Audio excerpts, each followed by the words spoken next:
BJP. സംസ്ഥാന നേതാവിനെതിരെയും പീഡന പരാതി. സംസ്ഥാന ഉപാധ്യക്ഷൻ സി കൃഷ്ണകുമാറിനെതിരെയാണ് എറണാകുളം സ്വദേശിനി സംസ്ഥാന അധ്യക്ഷൻ രാജീവ് ചന്ദ്രശേഖരന് പരാതി നൽകിയത്. സ്വത്ത് തർക്കത്തിൽ മേൽക്കൈ കിട്ടാനുള്ള കള്ളപ്പരാതിയാണ് എന്നാണ് സി കൃഷ്ണകുമാറിന്റെ പ്രതികരണം. ഇപ്പോഴത്തെ ആരോപണത്തിനു പിന്നിൽ സന്ദീപ് വാര്യരാണെന്നും സി കൃഷ്ണകുമാർ പറഞ്ഞു. ഇതൊക്കെ 2015 20 പൊട്ടിച്ച് പൊട്ടാതെ പോയ നനഞ്ഞ ഓലപ്പടക്കമാണ്. ബഹുമാനപ്പെട്ട കോടതി തള്ളിക്കളഞ്ഞ കേസാണ്.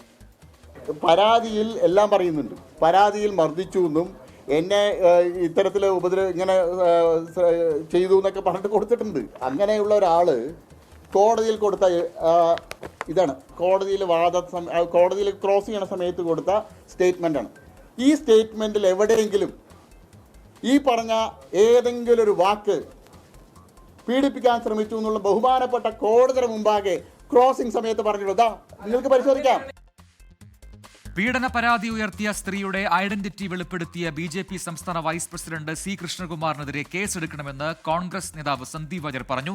ഭീഷണിപ്പെടുത്തിയെന്ന ഉദ്ദേശത്തിലാണ് വിശദാംശങ്ങൾ പുറത്തു പറഞ്ഞത്. കൃഷ്ണകുമാറിന്റെ ജീവിതം തകർക്കരുതെന്ന് പിതാവ് പറഞ്ഞതുകൊണ്ടാണ് ആദ്യം കേസ് ഒതുങ്ങിപ്പോയതെന്നും സന്ദീപ് വാര്യർ വെളിപ്പെടുത്തി.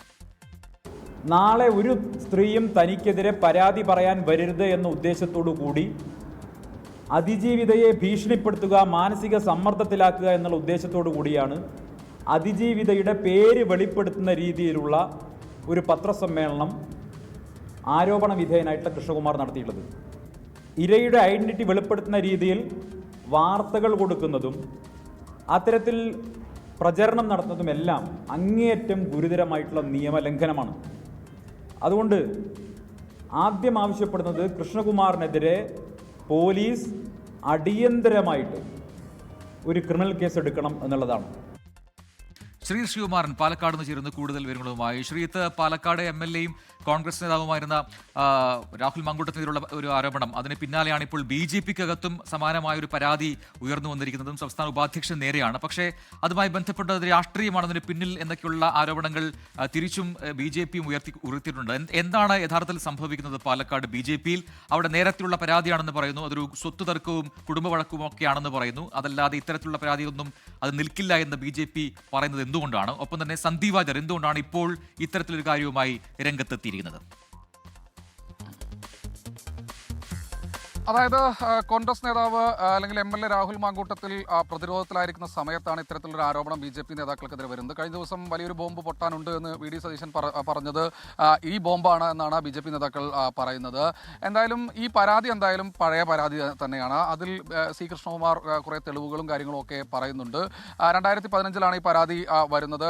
അന്ന് 2 പരാതികളാണ് പാലക്കാട് ജില്ലാ മജിസ്ട്രേറ്റ് കോടതിയിൽ എത്തുന്നത്. കോടതി മുഖാന്തരമാണ് ഇതിൽ പോലീസ് അന്വേഷണവും നടക്കുന്നത്. ഈ 2 പരാതികളിൽ ഒന്ന് സ്വത്ത് തർക്കവുമായി ബന്ധപ്പെട്ട് കൃഷ്ണകുമാറിനും ഭാര്യ മിനി കൃഷ്ണകുമാറിനുമെതിരെ ഈ പരാതിക്കാരി നൽകിയ പരാതി.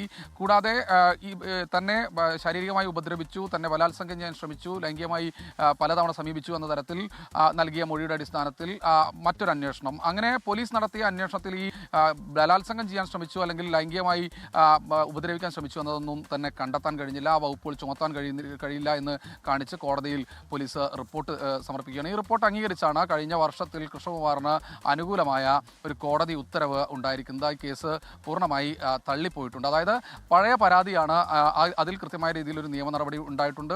കോടതി കേസ് തള്ളിയതാണ് എന്ന വാദമാണ് ബി.ജെ.പി. ഉയർത്തുന്നത്. ആ വാദത്തിന് ഒരു പടി ശക്തി കൂടുമെന്ന കാര്യത്തിൽ തർക്കമില്ല. എന്തായാലും സന്ദീപ് വാര്യർ ഇപ്പോഴും ഈ വിഷയം ഉയർത്തിക്കൊണ്ടേയിരിക്കുന്നു. പരാതിക്കാരിയുടെ പേര് ഇത്തരത്തിൽ വെളിപ്പെടുത്തിയത് ഗുരുതരമായ തെറ്റാണ്, കൃഷ്ണകുമാറിനെതിരെ കേസെടുക്കണമെന്നാണ് ആവശ്യം. എന്തായാലും രാജീവ് ചന്ദ്രശേഖർ ഇമെയിലിന് മറുപടി കൊടുത്തിട്ടുണ്ട്. എന്താണ് കൃത്യമായ രീതിയിൽ അദ്ദേഹം സ്വീകരിക്കാൻ പോകുന്ന നടപടി എന്നാണ് ഇനി ഏവരും ഉറ്റുനോക്കുന്നത്. ശ്രീകുമാറിനാണ് പാലക്കാട് നിന്ന് വിശദാംശങ്ങൾ നൽകിയത്.